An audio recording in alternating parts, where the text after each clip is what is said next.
오늘 우리가 베드로후서 이제 2장으로 넘어가서 2장의 이제 마지막 부분을 다루게 됩니다.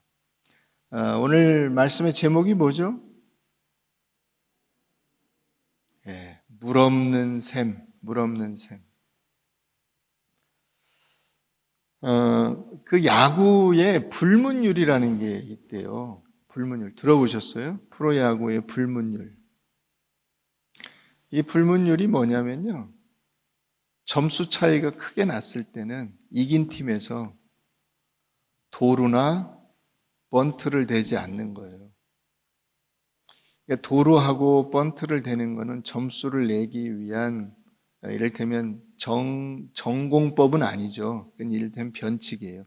전공법은 뭐예요? 안타를 쳐서 선수가 이제 진루를 하는 건데, 그 방법으로 이게 안 되니까, 계속 안타가 나오면 그 할 필요가 없잖아요. 도루, 번트 이거 할 필요가 없어요.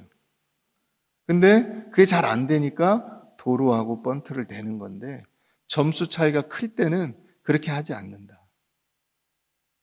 여기에 찬반 양론이 있어요. 실제로 이런 불문율에 대한 사례들은 많이 있어요. 예를 들어서 몇 년 전에 어느 팀이 상대 팀과 점수 차이가 한 8점 이상 났는데 그 선수가 도루를 한 거예요. 그러니까 투수가 이제 도루를 당한 그 투수가요, 그 타자한테 빈볼을 던져서 크게 싸움이 일어날 뻔한 적이 있어요. 이기고 있는데도 도루를 하니까 그 투수가 열받아가지고 공을 얼굴 있는 대로 던져서 크게 다칠 뻔한 거죠. 열받는 거죠, 자기도. 여기에 대해서 선수들은 다 찬성을 해요.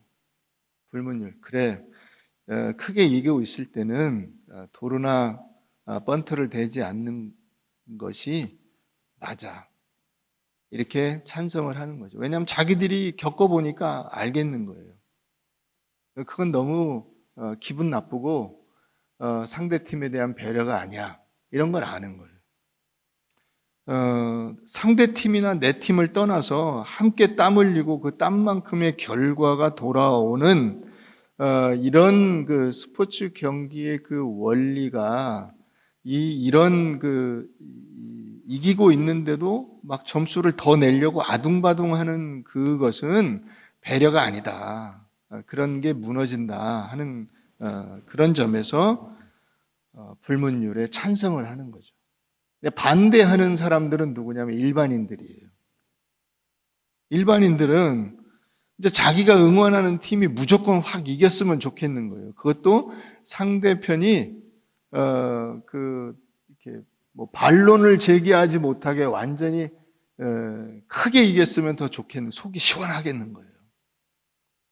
그래서 스포츠 경기는 최선을 다해 이기는 것인데 뭔 불문율이냐, 그런 거 다 필요 없다. 만약에 그렇게 봐줬다가 나중에 역전당하면 그게 뭐냐, 이런 거예요. 근데 여기에 관해서 우리가 한번 살펴볼 것은 1926년에 미국에서 스포츠맨십 브라더후드라고 하는 이제 스포츠맨십을 고양시키는 그런 단체가 만들어져서 거기에서 8가지 원리를 발표했어요. 그 원리가 뭐냐면 첫 번째가 규칙 준수하기, 두 번째는 동료 선수와 신뢰를 유지하기, 세 번째는 몸의 건강과 균형을 유지하기, 네 번째는 화를 참기, 다섯 번째는 잔인한 플레이를 하지 않기, 여섯 번째는 승리에 겸손하기, 일곱 번째는 패배에 당당하기, 여덟 번째는 그 건강한 몸에다가 뭘 집어넣어야 되느냐? 건전한 영혼과 정신, 깨끗한 마음을 집어넣어야 된다. 그것이 이 우리의 속에서 고양돼야 된다. 이런 원리를 발표했어요.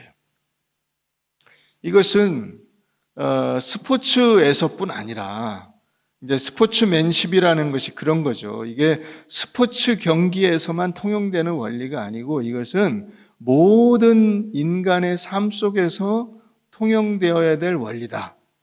이렇게 주장을 했습니다. 우리가 전에는 사람과 사람 사이에 이런 것들이 있었어요. 그래서 인간 사회 속에서 그 사람이 뭘 하든 간에 그 사람이 가정에 있던 학교에 있던 다른 사람들과 같이 어떤 활동을 하던 직장에 있던 무엇이든 간에 이와 같은 근본적인 가치들을 만들어내려고 애를 쓴 거죠. 그래서 진실성, 용기, 인내, 자기 통제력, 자기 존중, 상대방에 대한 배려, 공정함, 협동, 관대함, 페어플레이 정신, 규칙 준수, 심판에 대한 복종, 이런 그 다양한 우리 사회 속에서 그것이 꼭 어떤 경기에서뿐만 아니라 일반적으로 가정에서나 직장에서나 학교에서나 어디에서든 이런 가치들을 만들어내고 이런 것들이 몸에 배도록 해야 된다. 이게 사회 속에 깔려 있었거든요. 근데 지금은 그런 것들이 없어지고 뭐만 남았냐면 이기는 것만 남았어요. 성공하는 것, 이것만 남았어요. 그러니까 이기는 것, 성공하는 것, 자기 주머니에 뭐가 들어가는 것, 이런 것만 남으니까 하나님의 은혜는 뭐 말할 것도 없고 인간의 인간다움이 무너지게 되고 또 인간 사이에 지켜야 할 인간으로서의 기본적인 존립의 근거, 다시 말하면 인간이 추구해야 되는 가치, 이런 것들이 없어지게 된 거예요. 여러분들이 흔히 말하는 사람이 그냥 사람이 아니다. 이 사람의 껍데기만 있다고 해서 사람이 아니라 사람으로서의 그 정신과 마음과 그 기본적인 가치가 있어야 되지 않냐. 이것을 주장하는 거예요. 그런데 그게 없어져 버린 거죠. 그러니까 지금은 법을 지키고 살려는 사람, 다른 사람을 믿고 살아야 된다고 생각하는 사람들만 바보가 되고 다 자기 하고 싶은 대로 하는 나만 즐거우면 되고 나만 손해보지 않으면 된다고 하는 그런 생각을 갖게 되는 것입니다. 그래서 남은 최대한 밟아버리고 승리를 자랑하고 패배한 사람은 그냥 패배한 대로 내버려 두지 않고 패배한 것에 더해서 그 패배했다는 것 때문에 그 사람을 쫓아가서 죽여버리는, 남들이 그렇게 하는 것을 보면서 또 나도 그렇게 해버리는 그런 모습으로 가는 거예요. 그러니까 여기에 무슨 예의가 있으며 배려가 있으며 신사도가 있으며 기사도가 있으며 스포츠맨십이 어디 있습니까? 무조건 상대방을 이기고 짓밟는 것이 최상의 가치라고 하는 이 사회 속에서 여러분, 그러니까 우리가 어떻게 되죠? 우리도 불안한 거예요.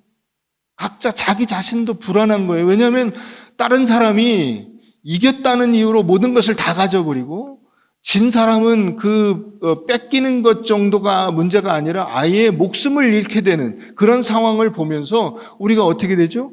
불안하죠. 지면 모든 것을 잃는다고 하는 불안감 때문에 견딜 수가 없게 되는 거예요. 그래서 이 사회가 자살자가 그렇게 늘어나고 우울증 환자가 그렇게 늘어나는 이유인 것입니다.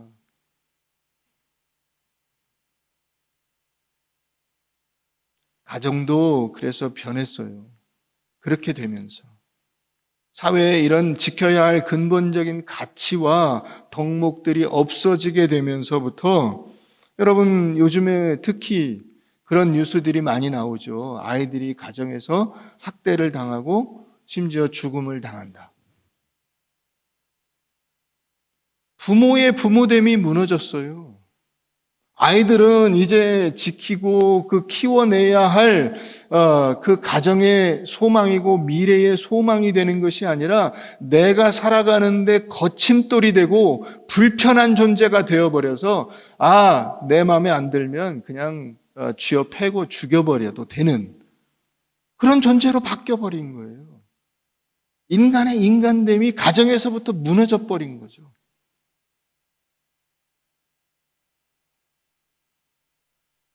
여러분, 옛날에는 남들 눈이 무서워서도 이혼하기가 어려웠습니다. 근데 요즘에는 어떻게 하죠? 조금만 불편하고 부부간에 갈등이 생기면 옆에서 부추겨요. 이혼해버려. 뭐하러 살아?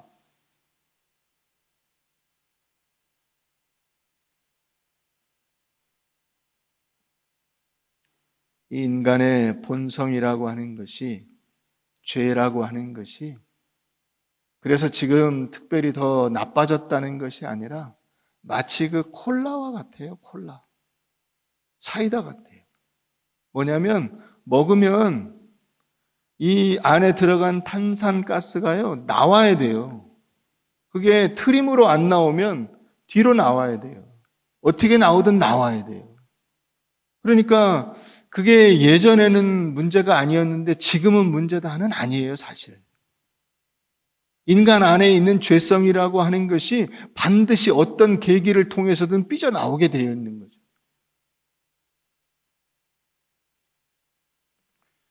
교회도 마찬가지예요. 교회도 이게 하나님의 그 은혜와 사랑을 전달하고 그것을 연습하는 그런 기관으로서 존재하는 것이 아니라 마치 소비자들을 만족시키는 상업적인 기관처럼, 회사처럼 되어버리고 있는 것입니다. 이게 참 안타까워요. 예전에는 목사님을 청빙할 때 교회에서 그 장로님들이나 교인들이 가서 이렇게 수소문해가지고 훌륭하다는 목사님을 찾아가서 그 목사님을 모셔왔어요. 근데 지금은 어떻게 하죠? 광고를 내요.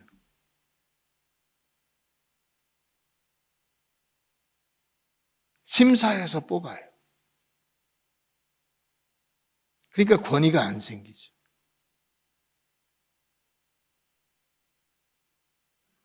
여러분들이 부모님을 만약에 이력서 보고 뽑는다 그러면 여러분들 중에 뽑힐 사람들이 아마 많지 않을 겁니다. 그렇지 않겠어요? 자녀를 만약에 이력서 보고 광고 내서 뽑는다 그러면 뽑힐 사람이 많지 않을 거예요.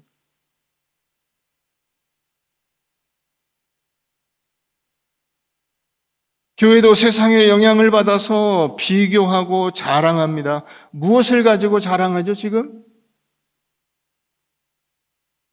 물질이죠. 그 교회 몇 명 모이냐? 그 교회 예산이 어느 정도냐? 그 교회 예배당이 크냐, 작냐? 여러분, 이것은 마치 사람의 키와 같아요, 키. 여러분 중에 여러분들이 노력해서 현재의 키에 도달한 분 계세요? 간혹 그렇게 얘기하는 분도 있죠. 굳이 이유를 찾자면 나는 음식을 골고루 먹어. 그건 이유가 안 됩니다. 키 작은 사람도 음식 골고루 먹어요. 그렇지 않아요? 다 골고루 먹어요. 다 이유가 없어요. 그냥 어떻게 밥 먹고 살다 보니까 키가 이만큼 된 거예요. 그게 작든 크든. 문제는 그게 큰 게 자랑이 아니고 작은 게 그 무슨 부끄러운 일이 아니죠. 핵심은 뭐죠? 그 사람이 인간답게 사느냐, 훌륭한 인품을 가졌냐, 다른 사람들과 좋은 관계를 유지하면서 자기 역할을 잘 감당하냐. 그게 더 중요한 거죠. 교회도 마찬가지예요.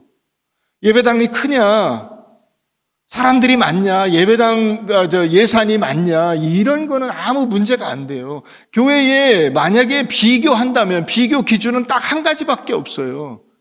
그 교회에서 말씀과 신앙 훈련을 통해서 그 사람이 얼마나 변화되어 하나님의 사람답게 살아가느냐 하는 이거예요. 하나님의 사람다운 사람을 만들어내는 교회냐, 그렇지 않으면 그냥 사람만 많냐.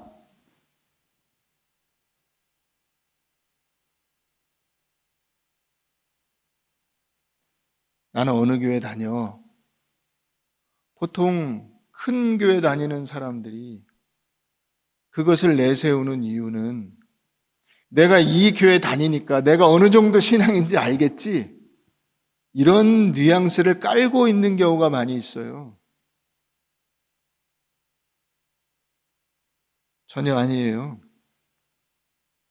많은 사람들이 교회를 비교하면서 그 교회의 숫자와 물질적인 규모 뒤에 숨는 겁니다. 사람들은 속을 수 있을지 모르지만은 하나님은 속지 않습니다. 하나님은 그와 같은 인간의 그 술수와 교묘한 언어에 속지 않아요. 오늘 말씀으로 돌아가 보면 17절 한번 봅니다. 이 사람들은 뭡니까? 물 없는 샘, 광풍에 밀려가는 안개. 어떤 의미죠? 실체가 없어요. 실체가. 공허해요.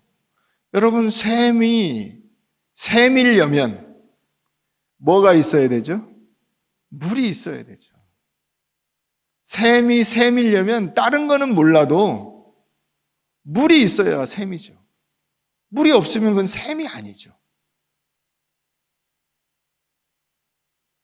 그게 세상도 마찬가지예요. 세상이 참된 세상의 가치를 가지려면 거기에서 뭔가 진정한 우리가 거기에서 뭔가를 얻을 수 있는 이 물을 먹고 인간이 존재해야 되잖아요. 그 존재할 수 있는 뭐가 있어야 되죠. 근데 그게 없어요. 교회에 그게 없어요. 그러면 그게 교회됨의 가치가, 세상의 가치가 없어져 버리는 거죠. 광풍에 밀려가는 안개. 여러분, 안개가 실체가 있습니까? 없죠? 안개는 앞에가 자욱해서 가보면 아무것도 없어요, 거기에. 세상이 그런 거죠. 야, 저기 사람들이 뭐 대단히 몰려 있어. 그래서 거길 막 달려가서 들어가 봤는데 아무것도 없어요. 그래서 여러분, 세상을 살고 나면은 그 솔로몬의 고백 같은 고백이 나오는 거예요. 헛되고 헛되며 헛되고 헛되 모든 것이 헛되도. 내가 다 해봤는데 실체가 없더라. 그렇게 되는 거예요. 우리가 신앙 안에서도 마찬가지예요. 우리의 안에 이 하나님께서 다시 오셔서 우리를 회복시켜 주시리라고 하는 이 기대와 소망과 믿음이 없다면 마치 메마른 샘과 같아요. 교회도. 교회 진정으로 우리의 신앙 가운데 있어야 될 것이 뭐냐 했을 때 그것은 하나님께서 우리의 인생을 다시 회복시켜 주시고 우리에게 영원한 생명과 진리로 채워 주실 것이라고 하는 이 믿음이 있어야 돼요. 그게 없이는 나올 게 없어요. 여러분, 그 참된 생명과 진리는 저에게서 나오는 게 아니죠. 저는 나팔수일 뿐이죠. 저는 광야에 외치는 소리일 뿐이에요, 소리. 실체는 뭐죠? 실체는 하나님이죠. 실체는 예수 그리스도죠. 실체는 그분이 가신 그 사랑과 은혜죠. 이게 없이는 아무것도 소용이 없는 거예요. 우물에 그 두레박을 내렸는데 거기에 물이 첨벙하고 소리가 나면서 물이 당겨야 되는데 물이 안 당기고 덜그럭 하는 거예요. 물이 없어요.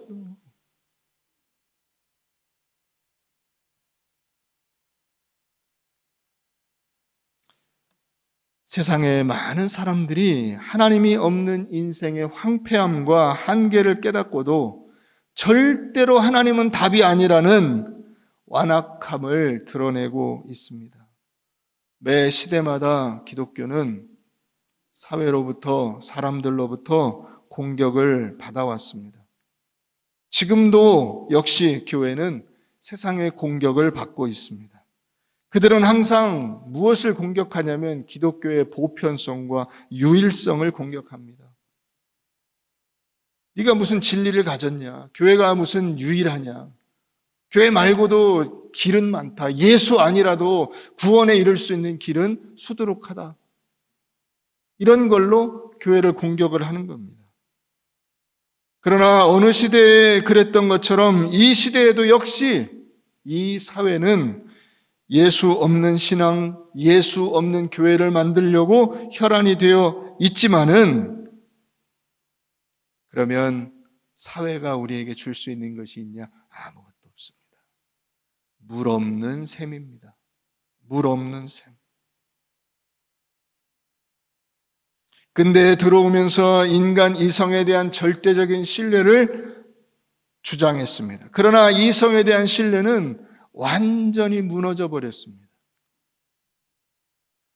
인간이 이성으로 근본적인 문제 해결을 할 수 없다는 이 무능을 깨달았으면 하나님께로 돌아와야 되는데, 인간은 오히려 자신을 갈고 닦아서 신적인 위치와 능력을 가질 수 있다고 하는 헛된 망상을 가지고 있습니다. 그것이 인본주의라고 하는 것입니다. 인본주의. 휴메니티라고 하는 거죠. 인간 자체가 신적인 위치에 도달할 수 있다고 생각을 하는 겁니다. 그러나 그것은 도저히 이룰 수 없는 신기루입니다. 자신의 쾌락과 만족을 위해서 살겠다고 하는 허무주의적 자기방탕으로밖에는 갈 수 없는 것입니다. 더구나 여러분, 코로나로 우리가 그것을 명확히 알게 됐죠. 코로나는 우리에게 무엇을 알려줍니까? 코로나를 통해서 여러분들이 깨닫게 된 것이 뭐죠? 우리의 생명을 우리 스스로가 지킬 능력이 없다는 겁니다. 내가 내 목숨을 지킬 수가 없다는 거예요.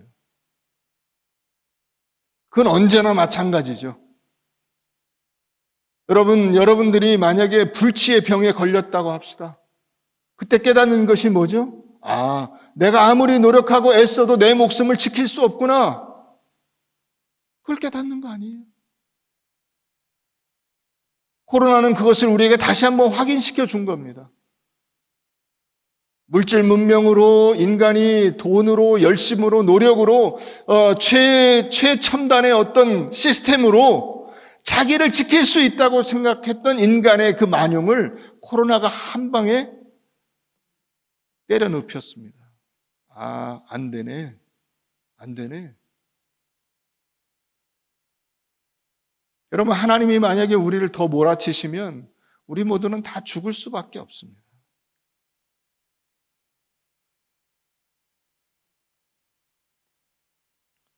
백신이 답이라고요? 백신 맞고 죽은 사람도 많습니다. 그건 답이 아닙니다. 여러분들이 거기에다 자꾸 그런 데다가 소망을 두시는 것 자체가 위험한 거예요. 그게 신앙적인 자세가 아닌 거예요.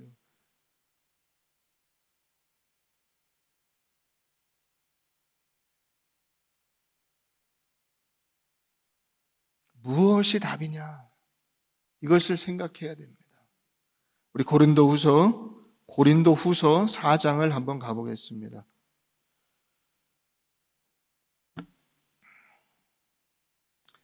신약 289페이지입니다. 고린도후서 4장.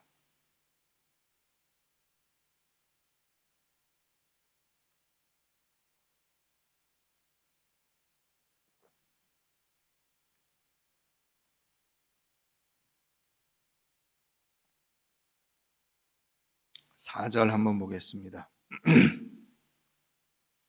그 중에 이 세상의 신이 믿지 아니하는 자들의 마음을 혼미하게 하여 그리스도의 영광의 복음의 광채가 비치지 못하게 함이니, 그리스도는 하나님의 형상이니라. 우리는 우리를 전파하는 것이 아니라 오직 그리스도 예수의 주되신 것과 또 예수를 위하여 우리가 너희의 종된 것을 전파함이라. 어두운 데에 빛이 비치라 말씀하셨던 그 하나님께서 예수 그리스도의 얼굴에 있는 하나님의 영광을 아는 빛을 우리 마음에 비추셨느니라.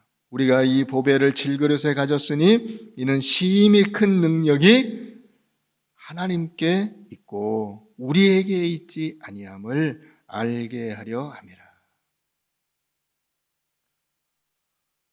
여러분, 하나님께서 그 온 세상이 어둠 가운데 있어 그 어둠이 그 혼돈한 무엇이 무엇인지 분간할 수 없는 거기에 빛이 있으라 하시니 빛이 있었다.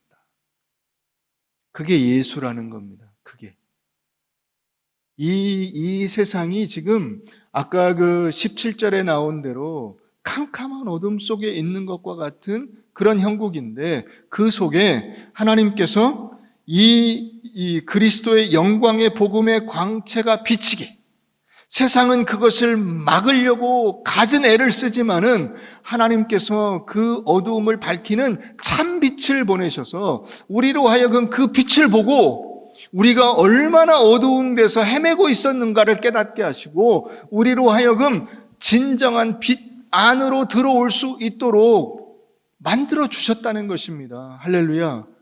그래서 능력이 우리에게 있냐? 아니라는 거예요. 하나님에게만 있습니다. 우리의 속에 이 빛이 있다는 거예요. 할렐루야. 하나님께서 우리에게 주신 은혜요, 사랑이요, 능력이요, 영광입니다. 그러니까 여러분, 예수 없는 인생은 물 없는 샘입니다. 광풍에 밀려가는 안개입니다. 캄캄한 어둠과 같습니다. 그 속에 참 빛이신 예수 그리스도께서 오신 것입니다. 하나님께서 당신을 분명하게 보여주시는 그런 은혜의 빛입니다. 그래서 그 생명을 우리에게 나누어 주시는 겁니다. 그 빛이 생명이에요. 여러분, 세상에 빛이 없으면 모든 만물이 존재할 수가 없습니다. 인간은 존재할 수 있을 것 같습니까? 빛이 없으면 먹을 게 없습니다. 죽죠. 인간이 존재하면 뭐합니까? 빛이 없어서 식물이 자라질 못하는데.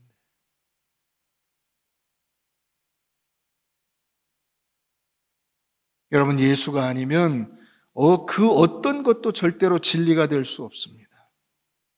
우리가 세상을 따라가느라 예수를 놓치게 되면 다시 옛날로 돌아가 버리고 마는 것입니다. 예수 믿고 나서도 예수 믿지 않을 때의 그 가치관과 습관과 본능으로 돌아가게 되는 것입니다. 그래서 오늘 본문에 보면 22절에 나오듯이 개가 그 토하였던 것에 돌아가고 돼지가 그 씻었다가 더러운 구덩이에 도로 눕는 그와 같은 모습이 되는 겁니다.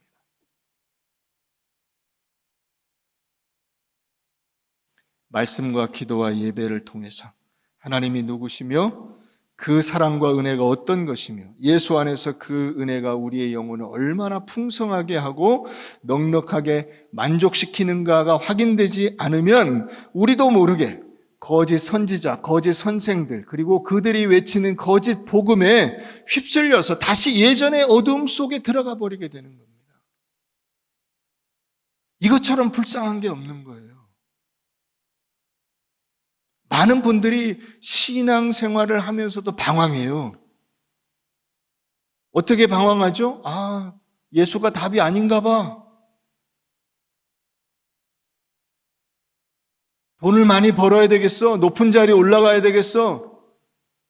세상의 즐거움을 나도 좀 맛봐야 되겠어? 이렇게 다시 예전의 그 더러운 대로 돌아가 버리는 것입니다.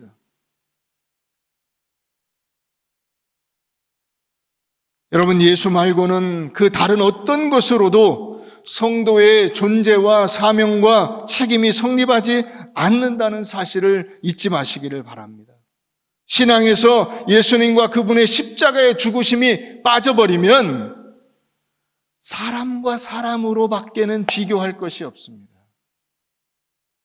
그럼 어떻게 되죠? 나는 잘했어. 너는 못했잖아. 나는 이겼어. 넌 졌잖아. 그 불문율이 없어져 버리는 거예요. 너무나 인간적인 당연한 그 가치관이 사라져 버리는 겁니다. 지금 이 시대가 그런 거예요. 그것은 다시 자기에게 돌아오게 됩니다. 고통스럽고 힘겨운 나날들을 살게 돼요.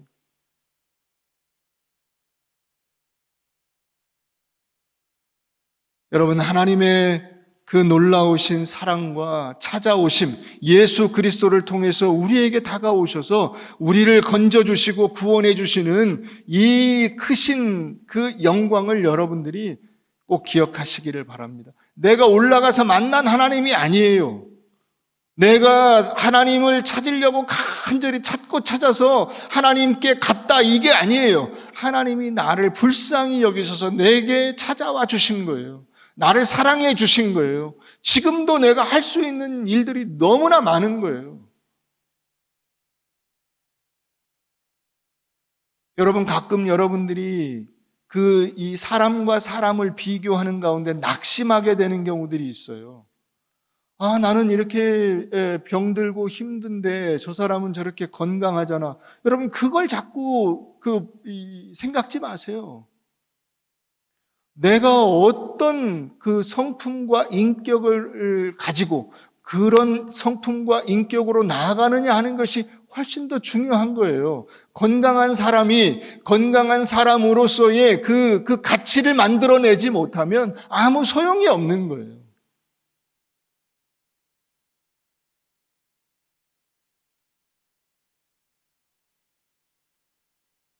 예수 안에서 주신 약속으로 나를 붙잡아 달라고 기도하십시오. 우리 스스로 자신의 해답이 될 수 없습니다. 세상이 우리를 순식간에 함정으로 몰아넣어서 미혹한다는 것을 내가 알고 있다면 우리는 그분 앞에 겸손히 무릎을 꿇어야 할 것입니다. 세상이 우리를 불안하게 하고 근심하게 하지만은 정작 그 세상은 물 없는 샘이요 광풍에 밀려가는 안개와 같고 캄캄한 어둠 속에 있는 불쌍한 인생들이라는 사실을 우리가 놓치지 말아야 돼요. 그런 헛된 세상이 주지 못하는 진정한 생명과 진리를 하나님께서 우리에게 주시고 그것들을 받아서 우리가 가지고 있다는 것을 기억하십시오. 우리의 연약함과 한계와 또한 미련에 근거하지 않은 하나님의 능력과 신실하심이 우리의 존재의 근거요. 하나님께서 우리에게 주신 약속입니다. 여러분, 세상에서는 혹시 환난을 당하고 공격을 받으며 저들이 더 다수라서 때로는 두려울 수도 있지만은 예수 그리스도를 보내셔서 하나님의 능력과 신실하심과 보호하심 속에 우리를 굳게 붙잡고 있다는 사실을 기억하시고 이 험악한 세상 속에서 우리가 붙잡을 수 있는 진정한 해답은 이것밖에 없다. 이 믿음밖에 없다. 하나님의 풍성하신 사랑밖에 없다. 이것을 놓치지 마시기를